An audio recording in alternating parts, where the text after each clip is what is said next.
Doctor Shalini புகழ்பெற்ற மனநல மருத்துவர் மற்றும் சிறந்த பேச்சாளர். கரூர் சம்பவத்துக்கு அப்புறமா அவங்க ஃபேஸ்புக்கில் ஒரு போஸ்ட் போட்டுறாங்க. அந்த போஸ்ட்டை நான் இப்போ உங்களுக்காக படிக்க போகிறேன், கவனமாக கேளுங்க. விஜய் இந்த வஞ்சகத்தை எதிர்பார்த்திருக்க மாட்டார்.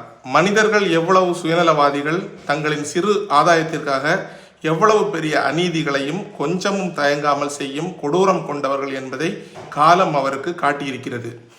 In all probability, he might be reeling in severe trauma response. அதுவும் அவர் மீது நடத்தப்படும் இந்த பிளேம் கேம் எப்பேற்பட்ட வீரனையும் ஃப்ரீஸ் மோடுக்குள் தள்ளிவிடும். இந்த ஆட்டமே உங்களை முடக்கத்தான் விஜய். நீங்கள் முடங்கினால் அது எதிராளிக்கு வெற்றி. உங்களுக்கு வலிக்க வலிக்க எங்களுக்காக வந்து தலையை காட்டி விடுங்கள் என்று மக்கள் கேட்பது கூட அவர்கள் சுயநலம்தான். மக்களுக்கு தேவை ஒரு சேவியர். எல்லா சேவியர்களுக்கும் கதி ஒன்றுதான். புரட்சி, நம்பிக்கை, மக்கள் ஆதரவு, துரோகம், சூழ்ச்சி, வீழ்ச்சி, மீட்டுருவாக்கம், மேல்நிலையாக்கம், தெய்வத்துள் வைத்தல்.